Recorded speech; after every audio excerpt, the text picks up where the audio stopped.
bà phục mà bong ôn được không đi bà sân chỉ phục mà bong ôn chứ à xa chìm đào ọt sưu lá phục mà bong ôn bậc đại bậc chương phục mà bong ôn dương đài của bạn trong cả bọt chúng tôi phục mà bong ôn dương đài miền bành hè tệ tông chùm mùi chư sật lạc trắng á phục mà bong ôn tôi sân nào vịt ôn này chọc phục mà bong ba xôm của nâng chùm điệp xuống cả đôi chia xuống đấy từ đó là phục mà bong ôn ôm pu miệng mình từng óc khía đại cầm pungแต่ตุสนาวิดีโอនេះជាទីគោរពនិងជាទីរាប់អានបាទវិលមកជួបខ្ញុំសារទៀតជាថ្មីម្ដងទៀតហើយខ្ញុំកំពុងតែនៅកណ្ដាលព្រៃពុកម៉ែបងប្អូនដែលកំពុងតែស្វែងរករុក្ខជាតិមួយប្រភេទដើម្បីយកមកជម្រាបជូនក៏ដូចជាបង្ហាញជូនទៅដល់ពុកម៉ែបងប្អូនទាំងអស់គ្នាដែលរុក្ខជាតិនេះខ្ញុំសូមរៀបរាប់ត្រួសពុកម៉ែបងប្អូនណាយើងអាចយកទៅធ្វើជាថ្នាំទី1ពុកម៉ែបងប្អូនតាក់ទងបញ្ហាឈឺសន្លាក់បាទឈឺសន្លាក់ឆ្អឹងទី2ពុកម៉ែបងប្អូនយើងពិបាកបត់ជើងតូចពុកម៉ែបងប្អូនយើងប្រើជាថ្នាំបញ្ចុះទឹកនោមទី3បើសិនជាពុកម៉ែបងប្អូនយើងណាដែលបញ្ហាឈាមដែលអត់ស្រួលពុកម៉ែបងប្អូនក៏រុក្ខជាតិមួយប្រភេទនេះត្រូវដែរចឹងទេពុកម៉ែបងប្អូនបើសិនជាចង់ដឹងលម្អិតពិស្ដារសូមពុកម៉ែបងប្អូនទាំងអស់គ្នាតាមដានទស្សនាវីដេអូរបស់ខ្ញុំនេះឲ្យដល់ចប់នោះពុកម៉ែបងប្អូននឹងដឹងទាំងពីរបៀបនៃការប្រើប្រាស់ពុកម៉ែបងប្អូនដឹងពីកម្រិតនិងចំនួននៃការប្រើប្រាស់ពុកម៉ែបងប្អូនយកទៅធ្វើម៉េចដាំទឹកផឹកឬក៏យកទៅត្រាំស្រាឬក៏យកទៅធ្វើបែបណាពុកម៉ែបងប្អូននឹងដឹងហើយពុកម៉ែបងប្អូនបើសិនជាពុកម៉ែបងប្អូនជួបប្រទះបញ្ហាហ្នឹងក៏អាចសាកល្បងប្រើសិនកុំតន់ជឿខ្ញុំពុកម៉ែបងប្អូនកុំតន់ជឿខ្ញុំទស្សនាវីដេអូនេះសិនទៅណាហើយទស្សនភាពនៅជុំវិញខ្លួនខ្ញុំពេលនេះពុកម៉ែបងប្អូនបានឃើញហើយច្រើនណាស់រុក្ខជាតិនៅទីនេះអានេះវល់គុយពុកម៉ែបងប្អូនណាអានេះវល់គុយហើយអានេះមួយទៀតពុកម៉ែបងប្អូននេះបងបរោះយើងណាគេតែងតែប្រអាប់យើងជាមួយនឹងអារុក្ខជាតិមួយប្រភេទនេះអានេះគឺដើមបំពង់ស្លោមឬក៏បំពង់ខ្លោមពុកម៉ែបងប្អូនអានេះពិសេសណាប្រយោជន៍វាពិសេសមែនតើពុកម៉ែបងប្អូនណាហើយពុកម៉ែបងប្អូនទាំងអស់គ្នាណានៅនេះខ្ញុំនេះអានេះស្វាយសួរពុកម៉ែបងប្អូនណាស្វាយសួរហើយខ្ញុំក៏មានរុក្ខជាតិខ្លះចង់ជម្រាបសួរជូនទៅដល់ពុកម៉ែបងប្អូនទាំងអស់គ្នាសូមពុកម៉ែបងប្អូនអធិស្ឋានបើសិនជាពុកម៉ែបងប្អូនយើងដែលបានទស្សនាវីដេអូនេះហើយពុកម៉ែបងប្អូនស្គាល់មេត្តាជួយផ្ដល់ជាយោបល់តាមរយៈការ comment មកថាតើវាជាប្រភេទរុក្ខជាតិអីឈ្មោះអីពុកម៉ែបងប្អូននេះស្លឹកវានៅពេលដែលចាស់អញ្ចឹងទៅវាមានរូបរាងអញ្ចឹងឯងពុកម៉ែបងប្អូនស្លឹកនេះចេះណាហើយដើមវាគឺពោអញ្ចេះម៉ែបងប្អូនដើមវាឃើញទេនេះឃើញទេបាទដើមវាអាហ្នឹងនៅពេលដែលវាស្លឹកវាចាស់វាពោអញ្ចឹងប៉ុន្តែស្លឹកវាបើសិនជាស្លឹកខ្ចីវាមានពោផ្សេងទៀតពុកម៉ែបងប្អូនហើយវាដោះអញ្ចេះពុកម៉ែបងប្អូនមើលមើលវាដោះមកផ្លូវអញ្ចឹងស្លឹកវា3ទៅគ្នាអញ្ចឹងមកវាមកឃើញទេអានេះទី1ឃើញទេមកអានេះទី2បាទនេះទី3វាដោះមកអញ្ចឹងឯងពុកម៉ែបងប្អូនណាស្លឹកវាហ្នឹងអត់មានឈ្ងុយអីទេស្លឹកវានេះបាទខ្ញុំហើយពុកម៉ែបងប្អូនទៅមើលអាស្លឹកខ្ចីបន្តិចវាស្រស់ស្អាតណាស្លឹកខ្ចីរបស់វាអញ្ចឹងបានខ្ញុំចង់ឲ្យពុកម៉ែបងប្អូនទស្សនាវីដេអូនេះហើយពុកម៉ែបងប្អូនយើងឃើញបើស្គាល់សូមជួយ comment ប្រាប់ផងដើម្បីឲ្យខ្ញុំបានស្គាល់ក៏ដូចជាពុកម៉ែបងប្អូនយើងផ្សេងទៀតបានស្គាល់ជាមួយរុក្ខជាតិវល់មួយប្រភេទនេះដែរពុកម៉ែបងប្អូនឃើញទេស្រស់ស្អាតណាស្លឹកវានៅពេលខ្ចីគឺពោរៀងក្របអំប្រាំងណាក្របអំប្រាំងបាទនេះឬក៏អង់គ្លេសគេហៅថា purple ពុកម៉ែបងប្អូនអញ្ចឹងខ្ញុំ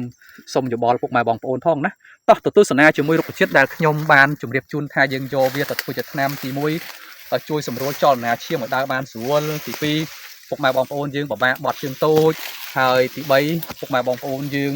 បើសិនជាមានបញ្ហាសន្លាក់ឆ្អឹងក៏ពុកម៉ែបងប្អូនអាចយករុក្ខជាតិនេះទៅប្រើបានដែរនេះច្រើនណាស់ពុកម៉ែបងប្អូនយើងអូយច្រើនមែនតើហើយមែនតើទៅត្រួយរបស់វាខ្ចីពុកម៉ែបងប្អូនអាចយកទៅញ៉ាំជិនលក់បានដែរតាមរយៈឯកសារស្រាវជ្រាវទៅញ៉ាំជិនលក់បានប៉ុន្តែយើងមានកំណត់អត់ឲ្យញ៉ាំច្រើនទេក្រែងលោប៉ះពាល់សុខភាពណានេះទូចនេះបាទនេះឃើញទេរុក្ខជាតិពុកម៉ែបងប្អូនដែលកំពុងតែទស្សនានេះមានឈ្មោះថាដើមសូងសាងឬក៏អ្នកខ្លះគេហៅថាវល់សូងសាងហើយប្រហែលជាអាច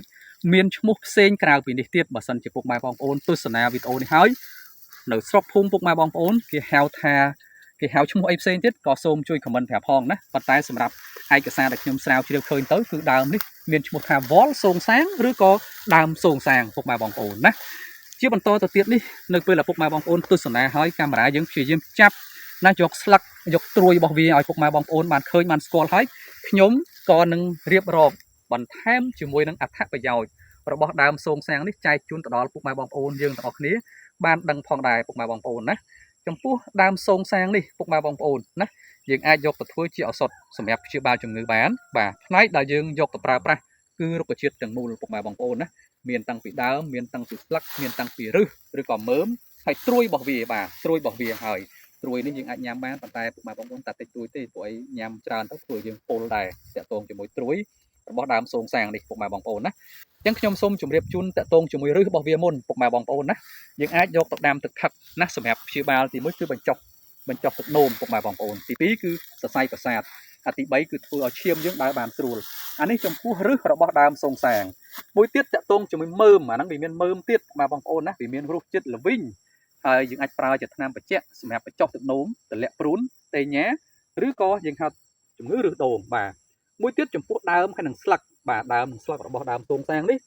ក៏យើងបាទអាចប្រើធ្វើជាថ្នាំផ្សះហើយត្រាំស្រាទៅព្យាបាលសន្លាក់ឆ្អឹងដូចខ្ញុំបានជម្រាបជូនខាងដើមហើយត្រួយញ៉ាំជាលក់បានប៉ុន្តែមានកំណត់បាទហើយបើញ៉ាំច្រើនអាចបង្កឲ្យមានកាពះហ្នឹងពិបាករលាយអាហារដែរពុកម៉ែបងប្អូនណាអញ្ចឹងតកតងជាមួយដើមសូងសាងនេះពុកម៉ែបងប្អូនទាំងឫសទាំងដើមទាំងស្លឹកអីហ្នឹងពុកម៉ែបងប្អូនអាចយកទៅដាំទឹកផឹកទៅណាពី10ទៅ15ក្រាមពុកម៉ែបងប្អូនណាដាំទឹកផឹកទៅក៏អាចជួយព្យាបាលជំងឺមួយចំនួនដោយតែខ្ញុំបានរៀបរាប់នៅក្នុងវីដេអូខាងដើមមិញអញ្ចឹងណាហើយពុកម៉ែបងប្អូនស្គាល់ហើយរុក្ខជាតិនេះមែនតើមិនពិបាកសម្គាល់ទេពុកម៉ែបងប្អូនណាហើយវីដេអូខ្ញុំក៏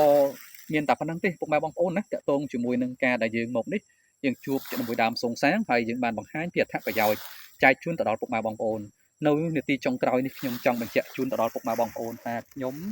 ដែលបានធ្វើវីដេអូបង្ហាញពុកម៉ែបងប្អូនជាមួយរុក្ខជាតិជាមួយការប្រើប្រាស់រុក្ខជាតិធ្វើជាឱសថនេះខ្ញុំនេះមិនមែនជាគ្រូឱសថបុរាណមិនមែនជាគ្រូផ្សំថ្នាំមិនមែនជាគ្រូខ្មែរទេខ្ញុំគ្រាន់តែជាអ្នកសិក្សាស្រាវជ្រាវខ្ញុំដកស្រង់បាទព័ត៌មាននេះពីសភៅបារុក្ខជាតិនិងឱសថមកបង្ហាញជូនទៅដល់ពុកម៉ែបងប្អូនចែករំលែកចែកជូនទៅដល់ពុកម៉ែបងប្អូនឲ្យបានដឹងតែប៉ុណ្ណោះណាហើយអញ្ចឹងទេ